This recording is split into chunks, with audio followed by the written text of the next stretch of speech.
Number 8, People versus Boone. Good afternoon. May it please the court, Nicole Giuglas on behalf of Nathaniel Boone. If I may, I would like to reserve 3 minutes for rebuttal, please. Yes, and I just wanted to say that we are delighted to have our colleague from the 4th Department, Justice Curran, here with us. Thank you. Because Mr. Boone was facing Article 10 proceedings and no longer eligible for discharge or release, his SORA risk level hearing was premature. Where a registrant, such as Mr. Boone, informs the SORA court that he's received notice of Article 10 proceedings, the correction law and due process require that any pending risk level hearing be adjourned until such time as the registrant's discharge. Does it matter how long he may have been incarcerated prior to and had been afforded the opportunity to participate in services while incarcerated? No, Your Honor. He's not, whether or not he participates in services is. So what's the difference between having the hearing when he's released from a penal institution versus release after the other facility? What's the difference? The difference is the currentness of the information that the court is using to make a risk level determination when the individual is actually going to be in the community. And the legislature, when it amended. So is the operative, like, release to the community. So as long as they are incarcerated, they're in the one facility, and if they keep moving to some other different type of confinement that does not release them to the community, then you don't do the designation.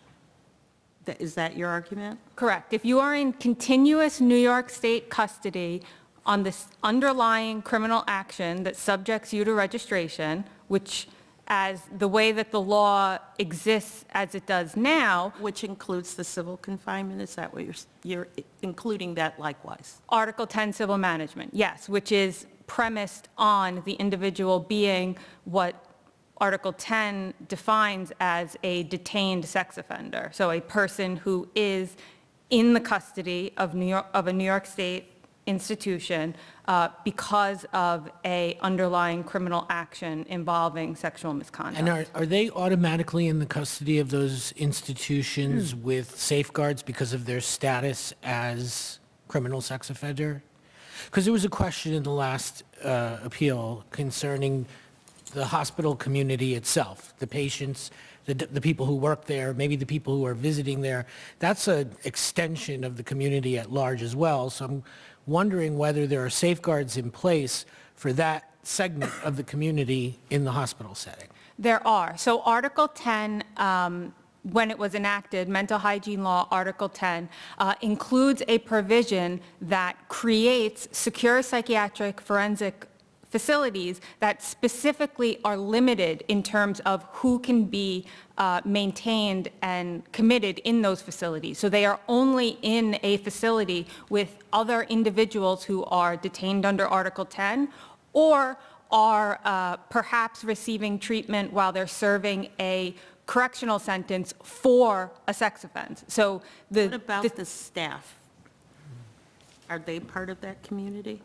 Yes, they are, and they are working at a Article 10 facility created for detained dangerous sex offenders. So there's safety issues or notice as to the level, that's not an issue? Is that what you're saying, because of the nature of the facility? Given the nature of the facility and the fact that they are working in an institution specifically designed for what the legislature has denoted as the highest risk individuals who have committed sex offenses, yes, they are aware of. These people are sex offenders who are unable to control their sexual offending. That's how they get determined to be in one of these facilities, right, under Article 10?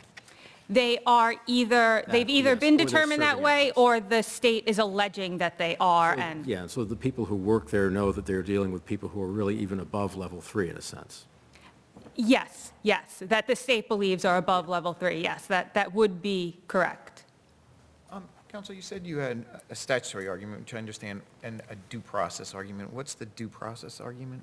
The due process argument stems from the fact that a registrant has a right to a accurate risk level that's determined at a meaningful time. And the meaningful time is the time at which the public notification is actually going to be impactful and is going to be informative. And so having a hearing when an individual may be detained in custody for years on end, and it's based on backward-looking information, stale information, they have a right to have that hearing close in time to their rejoining the community. Is that concern ameliorated at all by the right to have a risk level reassessment on an annual basis? No, because a 168.0 modification petition, which I believe is what Your Honor is referencing, in that instance, the burden is completely flipped. Not only is the burden now solely on the registrant to establish that their circumstances have changed, but the burden is the highest, heaviest burden in civil cases, which is clear and convincing. Moreover, in such cases, they cannot dispute any of the factors that may have been determined at the original hearing. The board has been very clear, and courts have been very clear, that it's not an opportunity to relitigate your original hearing. So your argument is that in the interim, maybe they'll rehabilitate, but as the chief judge said, these are the above threes. So I would think that you're getting to a level 3 pretty easily on static factors based on, especially like if you look at the nature of this crime, or on overrides. So I'm having trouble understanding what could happen in the interim that won't be cured by a yearly reassessment that you think would bring that above 3 to another level. For starters, I think the whole spirit of Article 10 and civil management is the prospect that the purpose of this is to rehabilitate individuals that we think pose a risk. And if we're saying that you can't be rehabilitated, then that calls into question how are we just detaining people for the sake of we don't want them in the community? And that sounds quite punitive and not civil. I'd also note that there are other things that can develop beyond rehabilitation. So are you saying rehabilitation and the sex offender designation, those are intertwined? Absolutely, because as you are rehabilitated, you presumably pose a lesser risk, and the designation and the risk level is what is your likelihood of sexually reoffending. As you rehabilitate, your likelihood of sexually reoffending decreases. So some people who are confined are not immediately eligible for CIST, but some are then released on CIST, right? The vast majority of individuals who are subject to civil commitment are released on CIS. They are not just Right, released. and presumably that means their situation is somewhat different when they're released on CIST than when they're first confined. Correct, they are. Your argument, I guess, is you would like to have that determination made at the later point rather than the former point. Yes, and the fact that they are released on CIST is also informative because as, for example, factor 14 on the risk assessment instrument takes into account and the board recognizes, increased supervision may be something that impacts the appropriate risk level. In addition, if someone is being subject to civil management for years, they're aging during that time. And we know from social science research that an individual's age is the most salient factor when we're considering their future risk. They may also develop medical conditions that may affect their mobility, which may impact their future risk. So it's not just rehabilitation that will be the new information that can be available if a SORA hearing is held at a meaningful time. I see my red light is on. I'm prepared to answer more questions, but I don't want to abuse my privilege. Mr. Chief Judge, may I? Of course. Thank you. Yes. I'm going to take you back to the statutory construction issue, and I'm sorry to bring it back to the twigs. But under your theory, that is, under the mental hygiene law, as I see it, there's an anticipated release date that's described in MHL 10. And that's set by docs, as I understand it. And as I understand it, there was a conditional release date for your client, and that was the operative date that the board and the court went by, correct? So the conditional release date and the reference to an anticipated release is language that is more apparent in the SORA statute, the correction law, rather than mental hygiene law. I understand. I'm just using by analogy. I know what the language in the SORA statute says. And I realize that the board, under the SORA statute, sets the release date, whatever it's going to be, discharge date, by virtue of what it's told by its own agency docs. That's what happens, as I understand it. My question to you is, under your argument about prematurity and construing the statute, is when did the prematurity vis-a-vis your client occur? My understanding is the prematurity occurred upon the moment that he was transferred to the secure treatment facility. Do I have your argument correct? The moment that the prematurity occurred was when Mr. Boone or a registrant receives notice that they are subject to Article 10 civil management. So they're no longer eligible for their release on their conditional release date.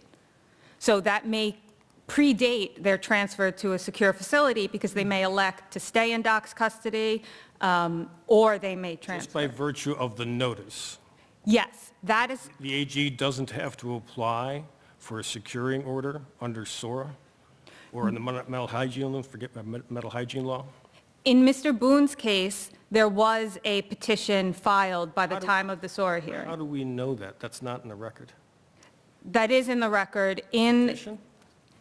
excuse me, no, the petition is not in the record, but in the SORA court's decision, the September decision, he Right. notes that there is a pending, There's an accompanying thing, but in terms of, so is your argument that the moment that there's a care review by the team, that that's the operative time that generates prematurity as far as your argument is concerned? yes, that is the first time that an individual becomes a respondent in the mental hygiene law. Thank you. Thank you.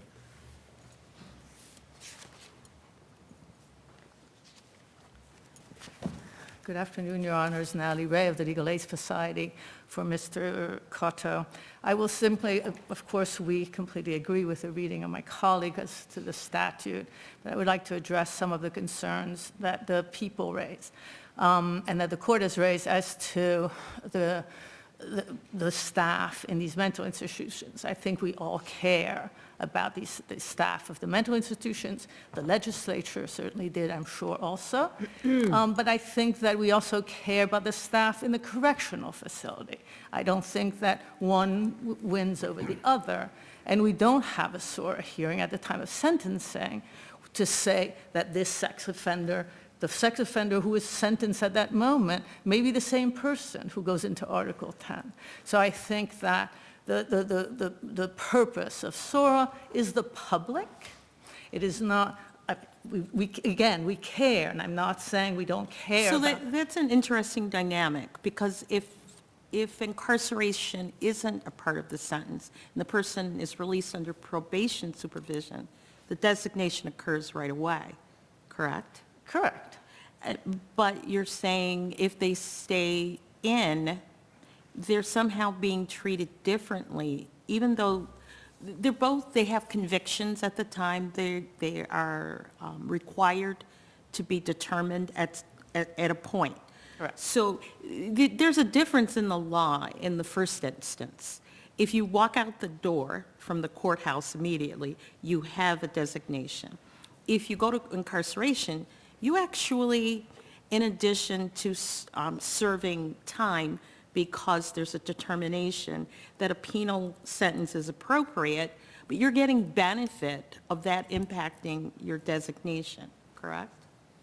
You're getting a benefit from because you don't have a level, but you're not in the community when you're incarcerated. You're not in the, so that's what I'm trying to say, I'm asking. Is it the benefit that your client's going to get by waiting until they're released, and you say it's more current, but the one person, they're released right away. So they're just decided based on the fact that they're walking out the door. So is it the walking out of the door, or you're wanting more accurate information once they've been afforded to have the passage of It's time? actually the statute, what I want, but it's actually the statute. And I think we can all agree that SORA is not a model of clarity. But actually, as to the timing of the SORA hearing, it is clear. The statute starts, and it is at the time within 30 days of release into the community from the continuous detention, the custody of New York. It says so. It's either the correctional facility, it's continuous. If the person is going to get out after incarceration, as the DAs want us to have the SORA hearing, they will have a SORA hearing. They will be in the community, and the community will be notified. They are of no risk in an Article 10. So as long as they're in this continuous New York State custody, as OMH or DOCS, then they are, it's at the end of that, when they go into So the community. balance is, on the probation, they're walking out into the community. Immediately. They're being held, they're not, whether it's the original penal sentence or the Article 10. Correct. They are clearly not a risk to the community, and the statute just, it says so when it decides when the institution is supposed to notify DCJS under 168C. It does so under. Is there an impact in order to be able to make the designation? Is there a difference between the ability of the designation to be made by the board if they're in the penal institution versus the Article 10? No, Your Honor. The statute on that topic is clear. Once SOMTA that was enacted, and the SORA amended its definition of hospital to include Article 10 hospitals. At that moment, the obligations the statute had put on DOCS became the obligations they put on OMH. Now, the people seem to think that this is going to be a logistical nightmare. Now, one, if it is the statute, we disagree. If DOCS, with its 44 prisons, its 30-some thousand persons incarcerated, does not cause a logistical nightmare in conducting SORA hearings in a timely fashion, according to the statute, for people that are released from DOCS, certainly OMH, with its 2 facilities, its 400 maximum, only sex offenders in their facility. In the whole history of the length of the statute, I think the OMH says that only 59 people have been released from Article 10 into the community. I think there is no logistical nightmare. And so as to that, I think it's just not happening. The people are also very concerned about these roaming, unassessed sex offenders everywhere. Well, first of all, just like they do with DOCS, the timing is the same. If somebody is released from Article 10, then the court, there's a plan, and if by any chance it has to be that the person is released without a hearing. So is your main concern, though, if the assessment is done when they're not actually released to the community, that they're not getting benefit of time, I'll say, information that becomes stale when they're actually released? Yes, and not only that, they are not, Mr. Cotto has not been released. Mr. Cotto has been on the sex offender registry, outed as a mental patient for the past, since 2015. In other words, the idea that, for a sentence, unless you have a life, you're going to get out. If you're in Article 10, again, only 59 people have been released. So the first thing... One second. But ultimately, you agree that there's nothing in the mental hygiene law that specifies the procedure you're suggesting to this court, right?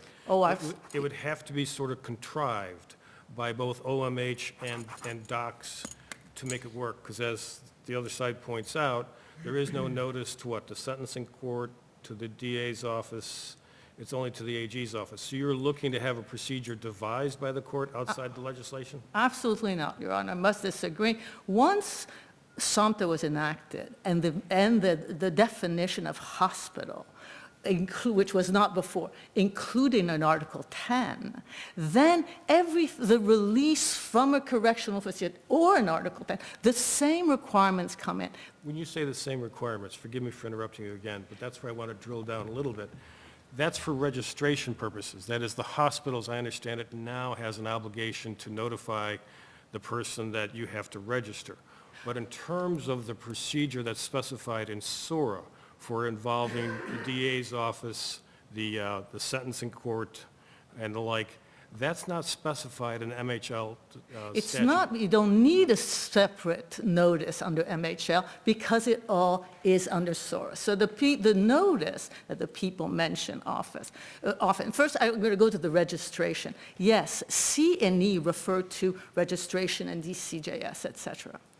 But there would never be registration 10 days from release to a hospital under the people's reading because they would have had a SORA hearing at the end of their incarceration. Under your theory, as I'll call The it, statute, I believe, Your Honor. statute, forgive me, Counselor, forgive me, but under your statutory view, Yes, Your there's Honor. something in Article 10 that provides that somehow the person being released from an Article 10 facility, that's going to be then the district attorney's office is going to be notified and the sentencing court is brought involved.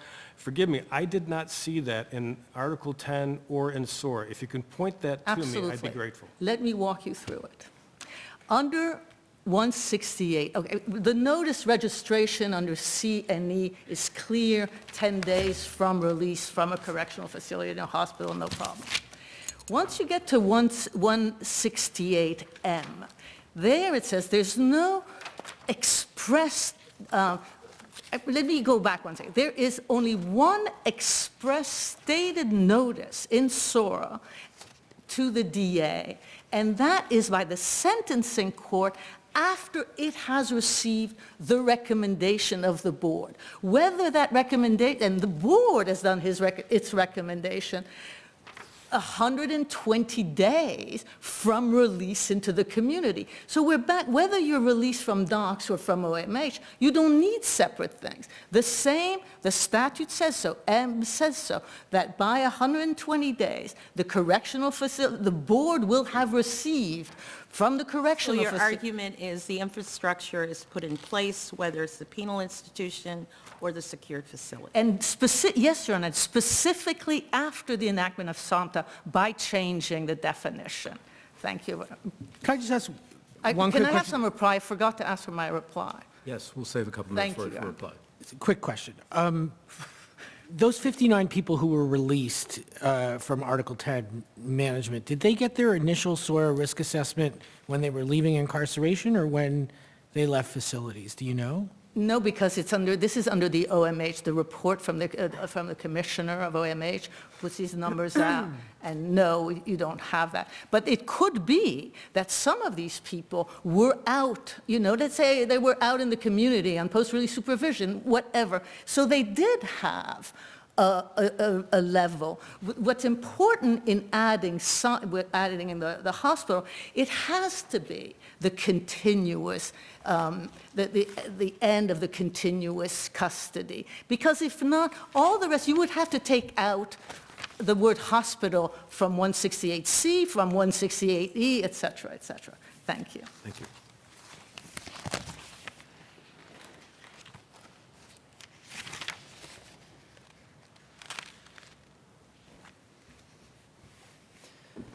Good afternoon, Your Honors, and may it please the Court. My name is Shane Magnetti, and I represent the Office of Darcel Clark. SORA's plain... There's state infrastructure already in place to do the assessment upon release from the secured facility as opposed to from a penal institution? No, Your Honor, and I think one fact that has gone overlooked in our discussion of that is the fact that the date of an offender's release from civil confinement is inherently an uncertain date that the parties cannot know of 120 days in advance. An offender could be released from civil confinement at a number of different points throughout the proceeding. It could be if the CRT decides not to go forward. It could be if the offender prevails at a probable cause hearing. It could be if he prevails at trial. But none of those are scheduled 120 days in advance like release from prison is. So using that as a benchmark, the way that works out practically is that when the offender does become slated for release from confinement, there is a much shorter window of time for the board to gather materials that are relevant to the assessment. There's a much shorter window of time for the offender to gather their own rebuttal evidence and formulate counterarguments. and there's a shorter window of time for the people to gather evidence that they might need to meet their Can I burden. ask, in some of those examples, would they be released before the hearing? For example, in an adjournment?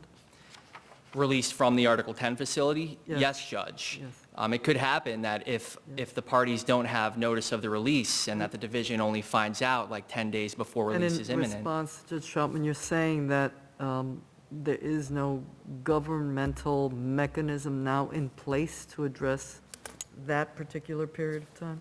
That's correct. Unlike in Article 10, where the Attorney General could file a securing petition, or where the SOMTA court could delay the offender's release, there's no equivalent mechanism where a SORA court could stay an offender's release from the Article 10 facility pending the SORA determination. It'd probably be in two separate counties in any event, more than likely, since most of these That- facilities are up in our neck of the woods in the 3rd Department.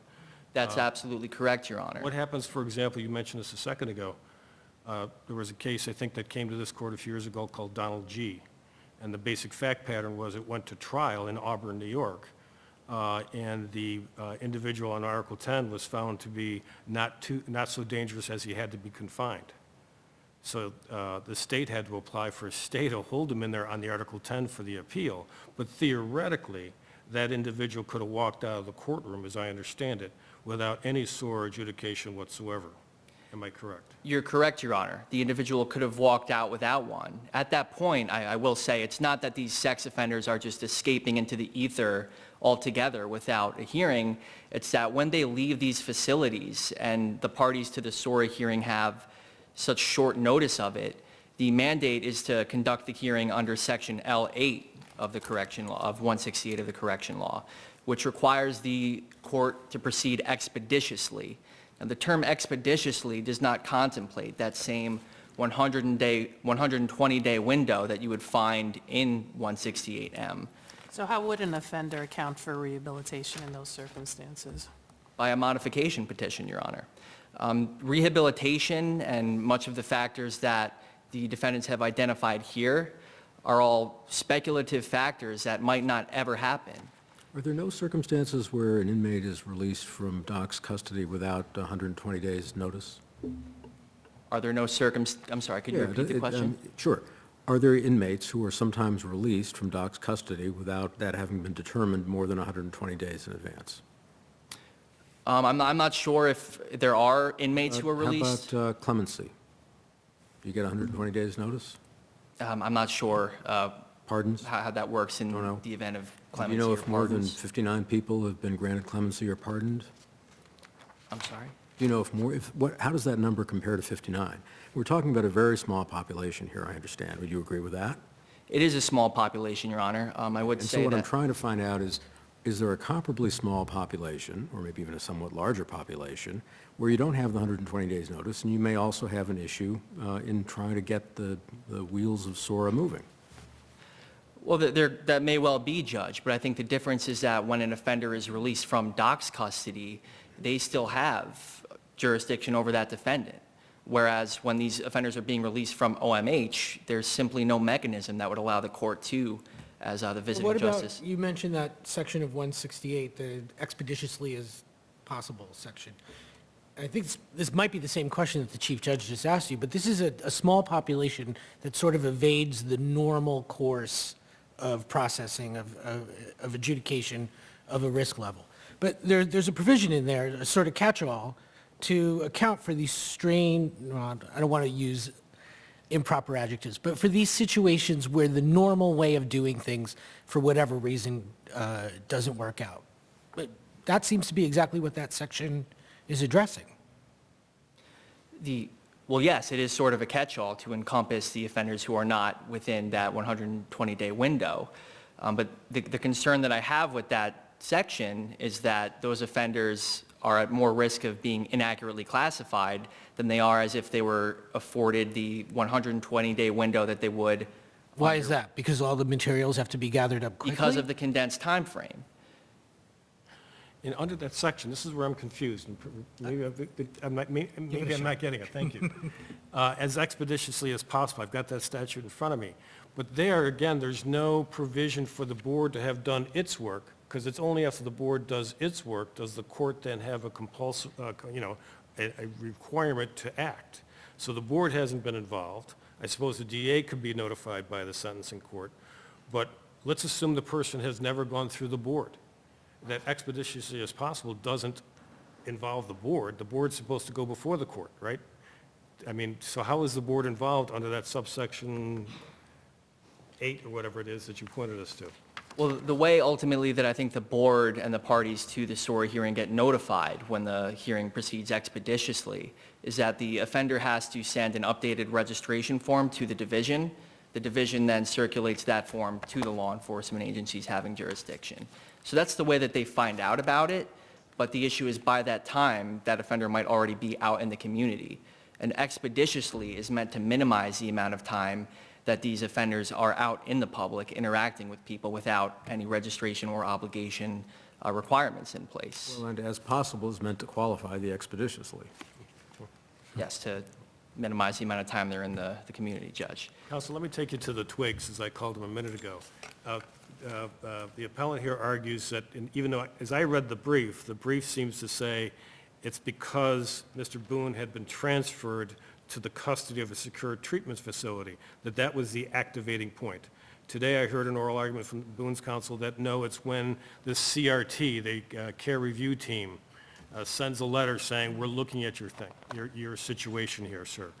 What do you think of that being the date as opposed to the transfer to a different type of confinement?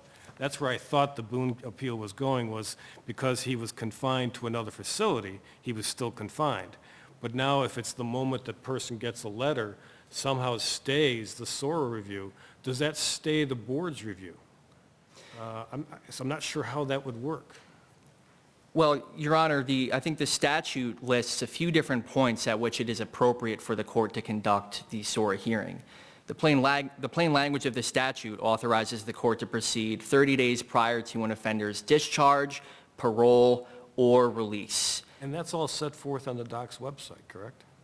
That is all in 168N2 and in N1. In terms of what those dates are. I mean, Oh, well, every that's time we do an correct. appeal at the appellate division, we list what the person's ID number is, what their expected release date is. There might be a conditional release date, as there was for Mr. Boone. There might be a maximum expiration date, as there was for Mr. Cotto. So that is sort of the date that seems to be set by DOCS, and it's a DOCS statute that we're interpreting under SORA, correct? DOCS-related statute, I should say. That's absolutely right, Judge. And the language discharged, paroled, or released would suggest that any of those instances are an appropriate time for the court to proceed.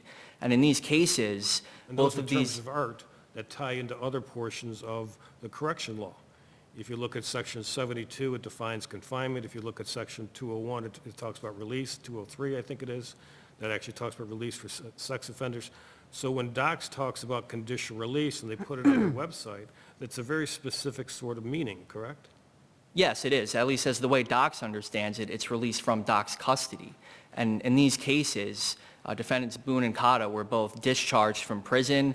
Both of them were placed on parole, and both of them were ultimately released from DOCS custody altogether. And under the due process argument, would it be possible for the defendants here, the appellants here, forgive me, to be able to argue that the most meaningful time would be at the end of, for example, Mr. Boone, his 20-year PRS? Shouldn't it, if it's going to be meaningful, let's wait until the end of PRS?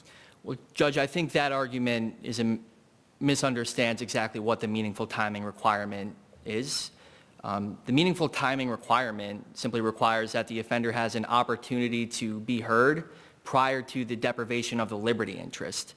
It does not guarantee an offender the right to delay his or her hearing indefinitely in hopes that more favorable evidence might materialize at some point in the future. And if it does, then the answer is a modification petition. Both of these offenders, if those circumstances ever do come to pass. But what about the concern raised about the burden at that point of modification versus the original designation? The burden does not matter in this instance because here these defendants already received an initial classification hearing at which they afforded all of the due process rights they were entitled to, at which they were able to contest the accuracy of the board's recommendation, and while the state still bore the burden of proof. The difference in burdens of proof becomes relevant if, such as in David W. or Doe versus Pataki, the offender is only afforded an opportunity to be heard at a time when the burden of proof now rests with him or her. For example, that's why the modification petition was not sufficient to remedy the due process harm in those cases, because they never had notice or an opportunity to be heard in the first instance. And the fact that the burden of proof is a different one in modification, that shouldn't factor in at all? Well, it is relevant, Your Honor, but I do think it's worth pointing out that in terms of arguing for a downward departure and in terms of seeking reclassification, the burden is still on the defendant in both of those instances. And I would also just like to point out that I don't think it would be right to say that these courts abused their discretion in declining to grant an indefinite adjournment here. In this instance, both of these defendants were presumptive level 3 sexually violent. I mean, I'm sitting on the Court of Appeals for probably my one and only time, but but in terms of abuse of discretion, that would only be for this court if we found a legal error as a matter of law. That's the only way we could reach that. That's correct, Judge. And in this instance, these defendants were both presumptive level 3 sexually violent and predicate sex offenders. There was no guarantee that either of them would be confined, and there's also no way to be sure that the SORA courts could ultimately secure their appearances at a SORA hearing if they were confined and then released from OMH custody. And unless Your Honors have any further questions, I will rest on my brief and ask that you affirm. Thank you. Thank you.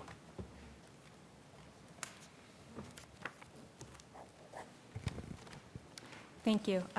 I'd like to just bring it all the way back to Your Honor's initial question to our adversary regarding the infrastructure that is in place or not in place. I think it's important to understand that the Correction Law 168, as written, once SAMHSA amended the definition of hospital, it put docs and OMH on exactly equal footing. There is no provision in the correction law that mandates that docs notify the board in any special way that doesn't equally apply to OMH and a release from a secure psychiatric facility. Is it your position that when that change was made, that some accounting was made for the timelines? Because the argument we heard is that release from docs fits very nicely within the timelines because you know when the release date is for the most part, and other factors that just make it a sort of more seamless process that arguably don't exist when you're talking about one of these facilities. When the one thing that I think is meaningful is if you look at the timelines in SAMHSA, they are staggered in such a way so that ideally, if they're followed, those decisions about whether or not to seek civil management are made before the deadlines that are triggered under the correction law.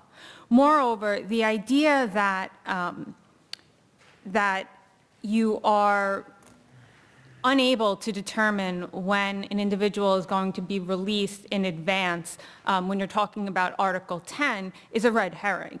Every provision that enables an individual that is subject to civil management to be released indicates that any release has to be in accordance with the provisions of any other law, such as the correction law. It's also the case... So is it your point in one of his scenarios where the person could be released and they don't have 120 days, that they could hold the person 120 days while you do this proceeding?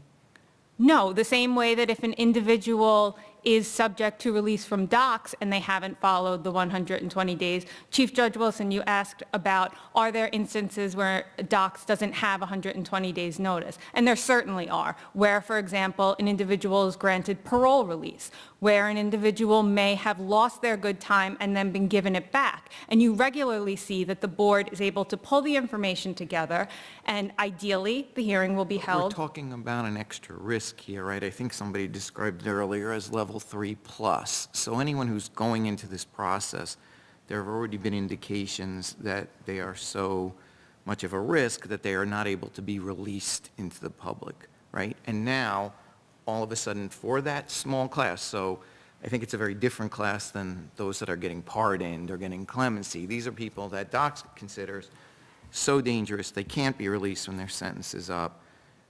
They're being released without 120 days, not another person who's in docs, but this subgroup of offenders.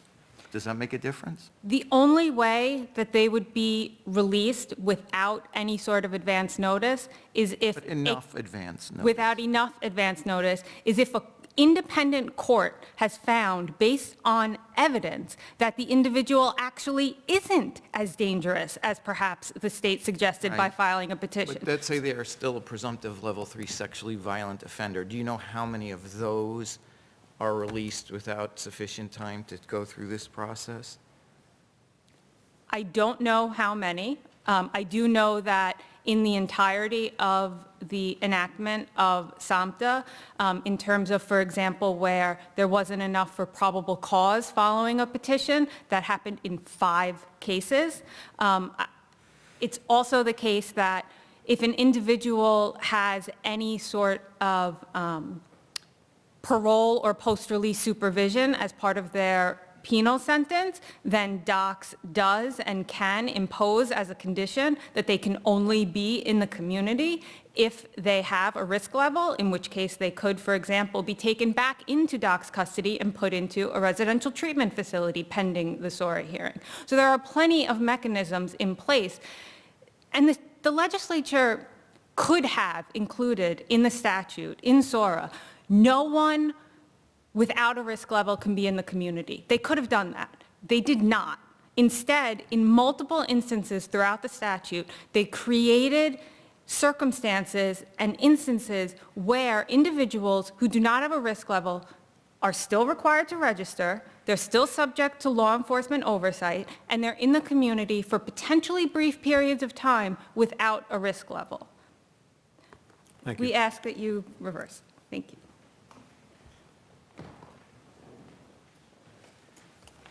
I will add just a few points. Your Honor, welcome to the Court of Appeals. Whether it's the DOCS notifies the board. OMH notifies the board under SORA. It says so.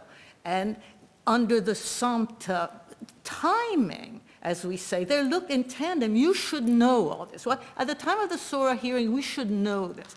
And the court shouldn't interpret and misread the clear part of SORA because somehow the OMH is not getting its act together under SAMHSA. And the numbers in the most recent report from the Attorney General shows that at the beginning of SAMHSA, they didn't decide, they would decide whether a petition was going to be filed maybe 8 days before the person was released from DOCS. Now it's 30 days. The system, it's working. The same, as my colleague said, the same obligations apply for DOCS and for OMH, and OMH has a very small population. As far as the timeline on when, is it the reason that the timeline, the court should adjourn when it goes from the CRT, from the multiple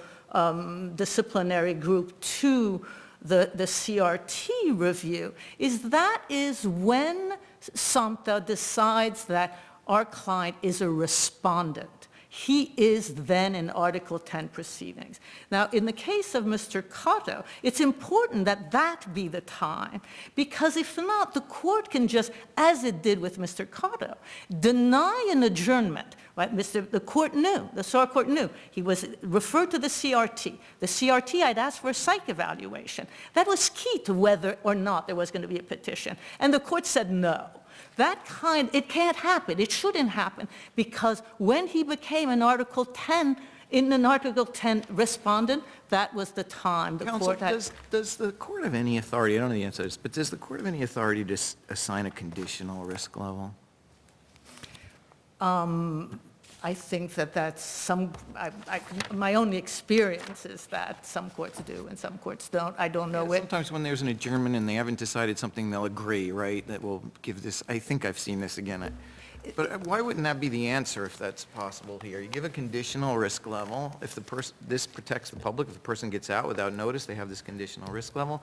If they don't, you come back in, you have a de novo hearing, and you get a different risk. I mean, I think that, if the court wants to find a way here, then maybe that's a possibility. That's just simply, the statute doesn't say that. And what the SORA doesn't do is provide a mechanism to vacate a No, but this prior. one's conditional, so you don't have to. As long as it's not on the internet, Your Honor, that is, because once that bell is rung, you can't unring it. And again, I will just say, and my time, that, let's face it, SORA is not a lenient statute in New York. You register for life, you can never get off. The legislature was not being lenient, it was being very severe. Nevertheless, it contemplated times where it doesn't all work according to the 30 days, et cetera, by enacting L8, by allowing sex offenders with a federal conviction to come in. Therefore, it is a severe statute. It has contemplated that, and we would ask the court. So can I, before you sit down, since you said what is extremely problematic is if they're on the website, so is it your position, I had asked this in the prior case, that a court could not order this condition prior to, while this period is pending? I think one could ask that it be, and I have, just to suspend public notification. I don't think it's clear whether that exists in the statute, but if that's a concern. But I'm saying, is your position that the court could not order that they be placed on the website, with the possibility of later on their removal from the website? I Is think there that. irreparable injury? Is that what your I point was think before? that's the greatest injury. It's the greatest injury once it's on the website. But And what's on the website? the fact that name of they're- the- No, but- the fact that they're a sex offender or the fact that they're confined in a They're facility? both, it's both on the website. When they are of no risk to the public, we have to read read the statute to further the purpose of the statute. The purpose of the statute now is not to have a grade for everybody who's a sex offender. It's to protect the public. SORA has put it in place. SOMTA is the one that delays on purpose. It has the same purpose, is to protect the public, and therefore finds that sometimes a sex offender at the end of his sentence may need to delay release for further treatment. And I think that it is our position that the statute is clear on that, and that the SOR hearing should be at the end of the continuous custody into the community. Thank you, Your Honor. Thank you.